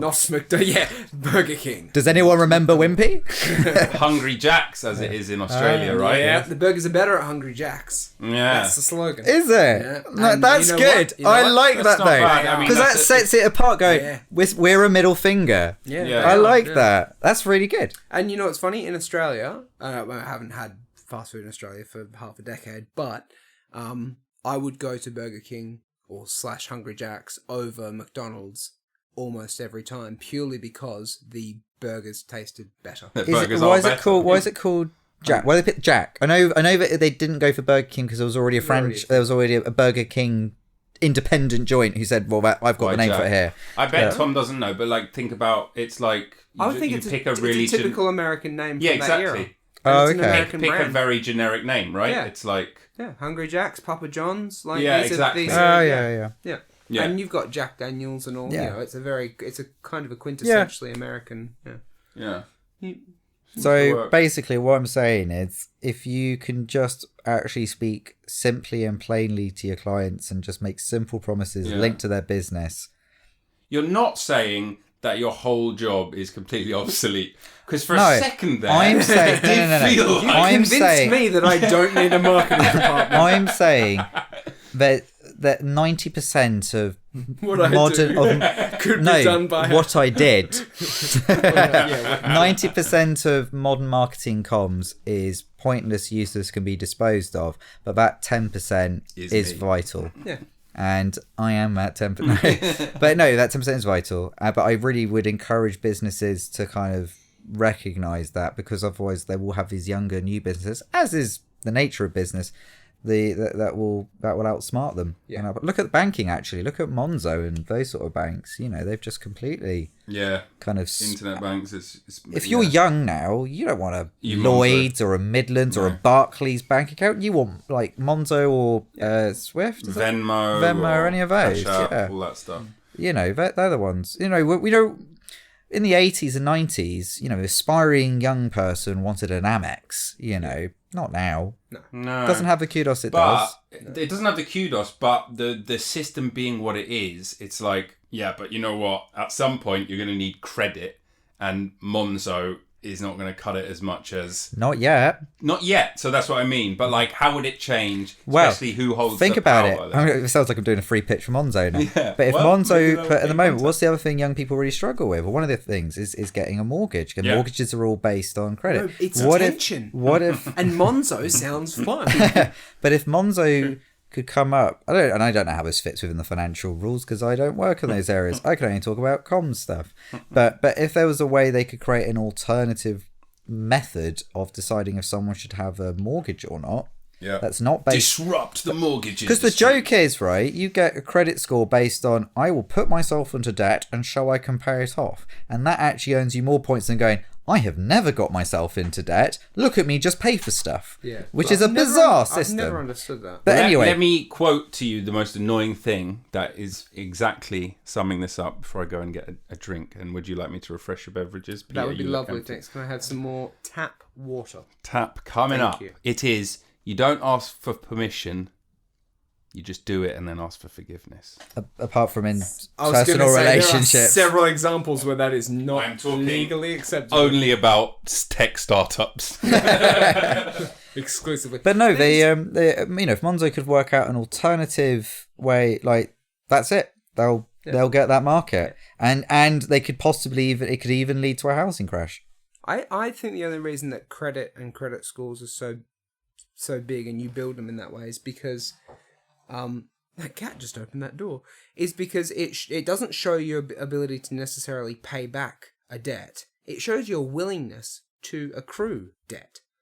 And so if you've got a great credit score, it says to a bank, hey, this guy's willing to borrow our money from us and give us more money back than what he borrowed initially. They don't make money off... credit score. It's like casinos. They don't make money off people who only gamble... Yeah, responsibly. Yeah. Like, you wouldn't last long. No, God no. You can't earn millions of dollars from people only losing a so little what, bit. Thank you, what sir. banks do is they encourage you to go into debt. Yeah. And then when you can no longer afford it, get to have a go at you for being reckless, a reckless debtor. Reckless debtor. Well, that's like McDonald's saying it's your fault for being obese. Not the fact that we sponsor the Olympics. Yeah, mental. You know, it's... Yeah, well, if you are... Turns out I'm never getting a contract with McDonald's. No, but go Hungry Jack's if you're going to market... Exactly, but Hungry Jack's. I'd take that contract. Burgers are better. Ultimate double whopper. Is that literally their slogan? The burgers are better. It comes with a sizzle, like a grill sizzle behind it, and I can remember the burgers are better at Hungry Jack's. I can remember it. And they can get away with that, because I feel like over here they'd be like, how are you measuring that? How you prove it? Prove it! No, it's Standards. apparent when you go there. It's Nobody goes, are the burgers better at Hungry Jack's? No, they're better at Hungry Jack's. So this is one of those instances, because I was reading up about Iron Brew, one of those instances where the rare instance where the home market is actually dominated by... There's another one, it's Inca Cola in Peru, outsells Coca-Cola. Yeah. And like Iron Brew outsells Coca-Cola. And Hungry Jack seems like it might have a bigger market share than McDonald's. No idea. But like by and large, that's just not true everywhere. It's just like the big It's really TNCs. making me want fast food. I'm and really trying, hungry, I'm mate. I trying to haven't be eaten yet. so good. I'm fucking starving. Let's see if Hungry Jacks do have a bigger market We say if they do a home delivery from Australia. Wouldn't it be weird in this current pandemic that the people couldn't travel, but they could deliver their burgers? Let's get Just Eat. Could somebody say... What, the official sponsors of the podcast? I was just... No, I like it. Have a little... But anyway, yeah, it turns out this is now my marketing podcast, so join me. It has turned into that, yeah. I think if people realise how much they're advertised to all the time, even when they're not realising they're being advertised. Insane. What the joke about advertising I always find funny is that people always think adverts work on everyone else but themselves. I don't think they work on other people either. They do and they don't. Most adverts don't, but those that do. I think the joke about advertising... Which is such a profound bit of nonsense I just said. I think the joke about They advertising don't. is When that they do. if an advertiser can't convince you that ads work on people, they wouldn't have a job. So it behooves them to tell you that marketing works, but just at a level that you can't perceive. Oh, no, that's why you can measure stuff. It's just... I know you can measure No, I'm stuff. just saying, what I challenge is... have a rule. No, but what I challenge is just how most agencies measure it. Which is like weird things like market research, brand perceptions, things like that. And I'm like... I think even brand perceptions... These are... So you're using metrics that are often used in psychology as well, that psychologists question... Like, it's one of the biggest things in psychology is that a lot of the metrics that are used... that were used in previous research have not been replicable in modern research. And the actual... Like, when you're filling out a questionnaire... To get a questionnaire to adhere to the thing it's supposed to be measuring is in and of itself its own like study that you have to do. Just to justify asking this question and having it as a measure for this No, but this thing. is the difference though. In psychology, they'll put their hands up and go, Yeah, you know, but in marketing, they the go, "No, it marketing they'll works sell it because-" as exactly. Yeah, They'll sell it as fact, and the amount of people who pretend to understand research. When I don't understand research, I'm not a researcher. That's why there's a job title called researcher. When I want to understand research, I ask a researcher and I have to trust the researcher. Yeah. Even when they read the abstract on research, I can read it. I can't tell if it's any good or not. I have to trust the researcher. I know what I'm good at. I know what I'm trained at. I've got a degree in English, not in research or marketing. But you can read. Just. You can read Shakespearean easier than you could read an abstract from an actual statistical The joke analysis. is, yes. Yeah. No, but even those who have But got do a they background want in Shakespearean slogans? No. No, you're No. right. But Nobody wants Shakespearean But they English. know they sell it. think so. They sell it as a fact, and it's just It's not. it's really not. But like things like brand perception, it's just what does that even? But perfect example of like why brand perception often doesn't work. And by the way, there are really good research companies out there, but you have to know But what what's their marketing department like? Because if you've got a good marketing department, I don't believe they're good to get a good researchers. market research. You have to any research. The answers are only as good as the questions you ask. But you have to know which questions to ask, which in itself, and how to ask them, which is skills themselves. But anyway, the good kind of showing the fallacies around market research perception is if you asked a group of people, hey, we're thinking about building a jazz club in this area, what do you think? Would you like a jazz club in the area? People are like, yeah, okay, yeah, sounds cool, we'll have a jazz club. Yeah, that'd be really kind of sophisticated. And they're like, oh, would you go to a jazz club? Oh yeah, definitely go to a jazz club. So they build a jazz club and then a year later it closes Because no one went. because nobody went to the jazz club. And they're like, well, I was gonna go to the jazz club, I was thinking about joining the jazz club, but People who go to jazz clubs are going to go to jazz clubs. They're going to travel to go, and I say that as a guy who's People- going to a jazz club on the weekend. But people lie. People, or not even lie. People are aspirational in their kind of what they'll say in a questionnaire. Well, actually, most people will just stay at home and watch TV, and that's fine. What? How many people give out fake numbers? Somebody asks you for your number. How many people give out a fake number or block a number once they've given it Or they've out? just lost their phone immediately after they've given you their number, because that must be the No, but only it's like- reason. I would say the people- majority. I was going to say, people will be polite face to face in a manner that doesn't truly represent because Nobody likes conflict. Exactly. Well, you don't know. Unless you can be online and anonymous, in which case they fucking love But it. that's no. People don't mind conflict. They don't like consequences. We like conflict. It's fun. It's drama. But we don't like consequences. I want my conflict consequence free. If I can say or give an opinion or do something and not have to deal with the consequence, then even if all that consequence is saying no to someone, hey, do you like jazz clubs? No, I don't. Ooh. What I like is you'd say no, and then you would go to a jazz club. Yes, that's because I like the lady I'm going with.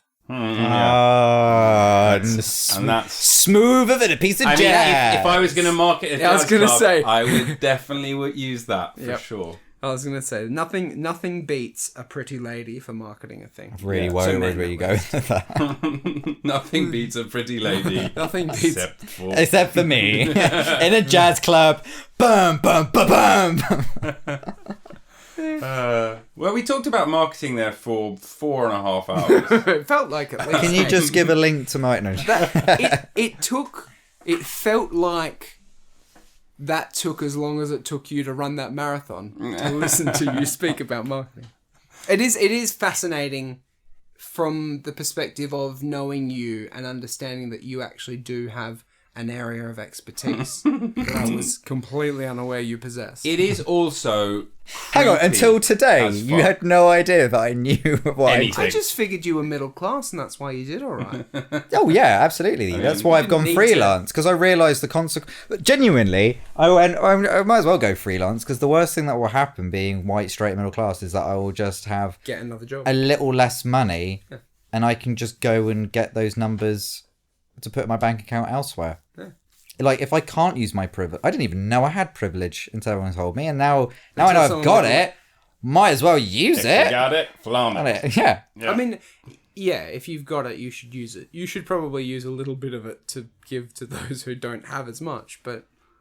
Genuinely, you do you. no, I've genuinely got. If this takes off, Spend your weekend running marathons instead of helping the homeless. whatever. no. This is. Do you wanna, this is. I would like to build a business, my own business. I thought you were going to say enslave the homeless. No. Build my own business, and then the idea is to build a business that I then get other people to run. Because ultimately, I Yeah. do not want to be doing this as a job. So and for me, passive- you can get the passive big income. joke would be, and I'm saying this on a podcast that's going to go out before any form of success. So any potential clients, you will It's gonna, hear this. if you and- dig in, you'll yeah. find the truth. But at the end of the day, I know that most of the people that I work with are not doing their dream job either. And that's fine. So let's not do the bullshit anymore. You do a good job because that's what you're paid to do. And I will do a good job for you because that's what I'm paid to do. But don't expect to have my heart and soul. And I don't expect you to give me your heart and soul. Like, it's all just fine. So I want to build a business, and this is my big joke, is I'm just going to build a business. I'm going to be successful at something I know is just stupid. I'll never rip a client off. I'll always be doing a good job. But ultimately, none of it matters. And I want to employ people who are far better at this than I, who care about this far more than I. That's just good business. And then just go off and let them do it. And I'll just come in as a chairman every now and then. I think it's so surprising that like Zuckerberg is still CEO. What does he want? Surely he's bored. Like we're all bored of Facebook. How is he not bored of Facebook?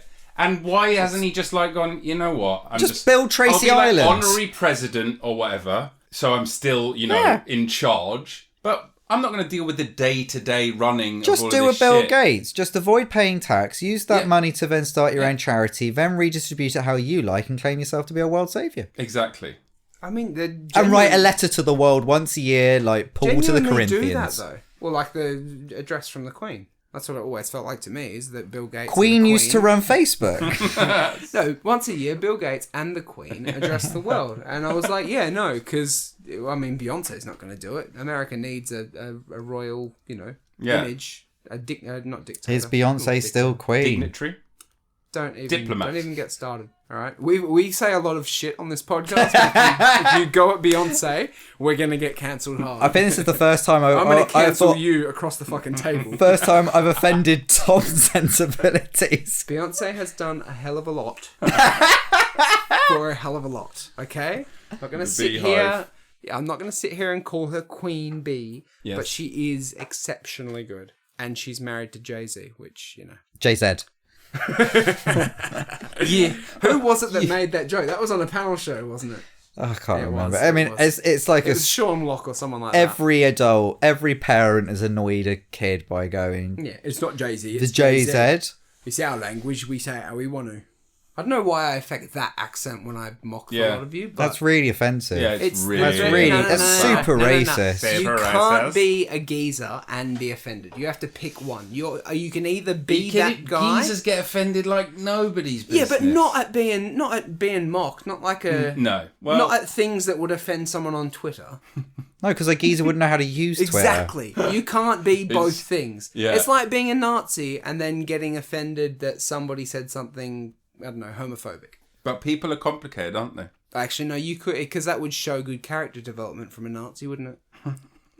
Which a little bit of humanity. Let's be honest, is where we've ended up. It only took us 2 hours to get there. Lots of Nazis. Come on. No, let's not. We can cut this whole bit out. But what we really want to know is... We got to cut out the marketing thing and go straight to the Nazis. Straight to the Nazis. That's our bread and butter. No, what it will cut to is then you going... Yeah, come on, bring them in. Bring them all in. We did mention the royals. I don't think the Queen ever molested anyone, did she? I don't think so, but... Give us time. Kevin Spacey did sit on her throne with Ghislaine Maxwell, if you know what I mean. I felt like that was... Oh, right. I thought you were making an innuendo. Yeah, that's I just was sad too. and disgusting. It's just true and sad. It's just tragic. And we've had enough of that from Peter and his marketing. I'm genuinely fascinated that you know something, Peter. That's amazing. I'm offended that we've been friends this long, and you were surprised that I knew this much about the field I get paid in. You know, I got yeah. The bliss of the abyss. You were saying it's your second wedding anniversary tomorrow, but you're not the only one for whom wedding bells will become a known sound. Did you? Can this go Tom, on we've look, as you know, you've been really dear to me, and I've just got a little question I'll ask you. I had deer in Scotland. But that's what made me think of it. Yeah, you're now an engaged man. Yes, show us the ring. Taken. Hang on, I'm wearing a belt. It's bigger than I thought it would be. Wow, that is wide. That's a huge rock. It's to be honest, it's a bit breezy in there. Yeah. Yeah. Drafty. Drafty. Would have been a far better punchline. But you recently got engaged. I did. To the top of my harem. To the head of my harem. So I guess the competition is Harem. over. We now know. Yeah, who has stolen my Unbelievable. My harem. What made you? Because you always were. What made me do what? Get engaged? Because you were always like, no, I'm not getting engaged. He talked up a good game, didn't he? No. Near death experience and Why should general... Rob's recent episodes impact whether you? I'm really Wow. touched. Wow. They went, if Rob dies and he doesn't see us married, it will break his heart. Yeah, we wanted to get married before Rob cocked it. So we were like, well... Oh, it's the Make-A-Wish. Gotta be Thank done. you very much. I like how your Make-A-Wish isn't a cure.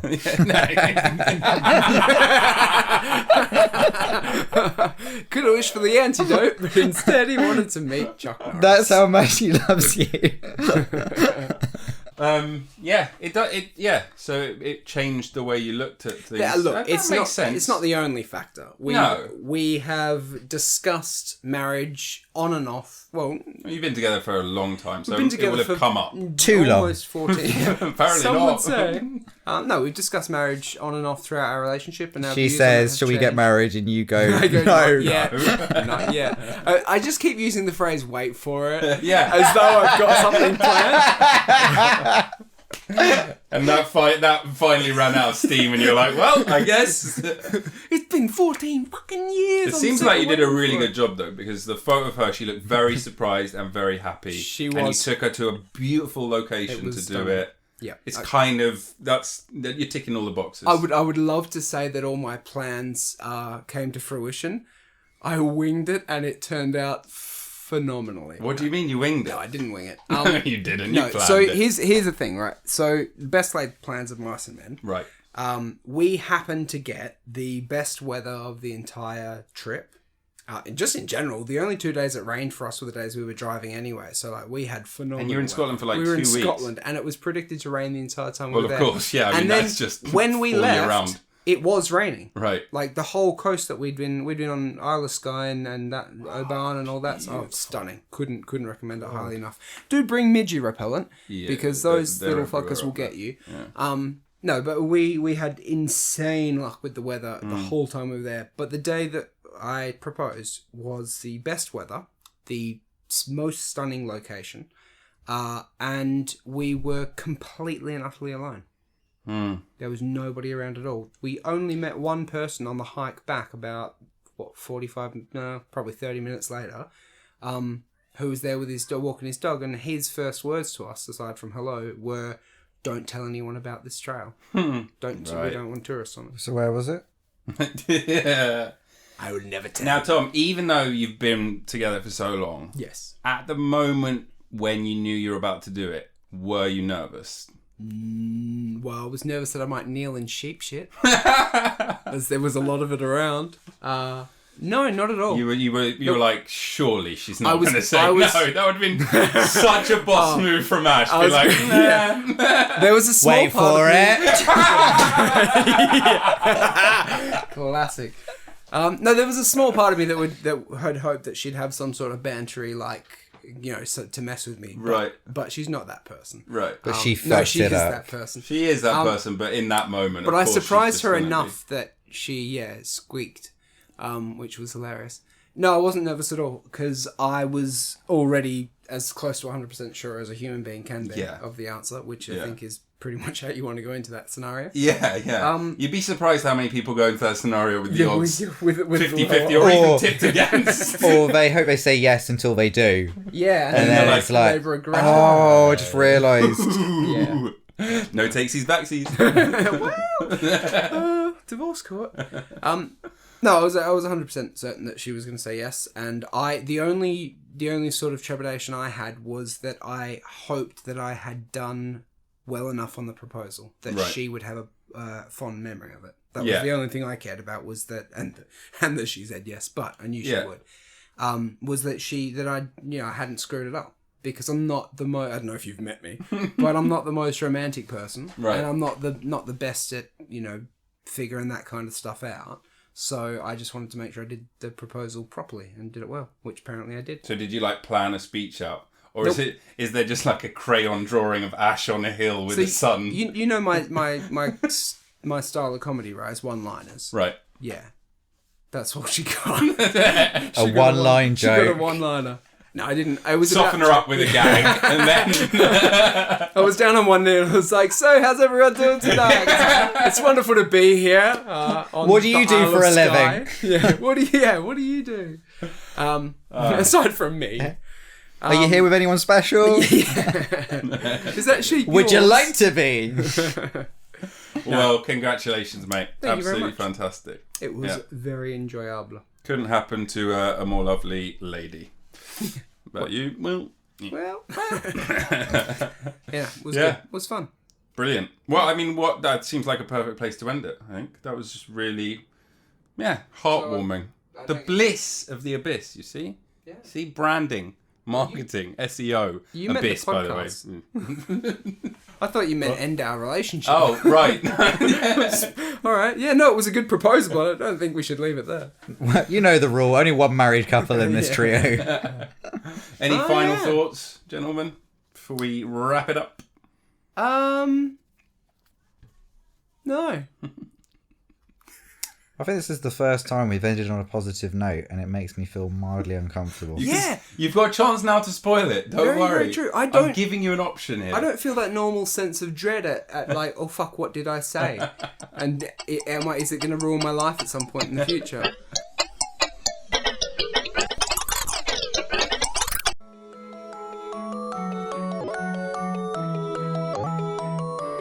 Thanks for listening to the show. If you've enjoyed it, please give us 5 stars and consider becoming a subscriber and maybe even supporting us on Patreon. Really, really, really helps me continue making this show. If you haven't enjoyed it, then you can fuck off. Many, many thanks to Nils Hennis Steer for the amazing music and to Dave Fox for the cool artwork. Please keep coming back every week for more bliss of the abyss.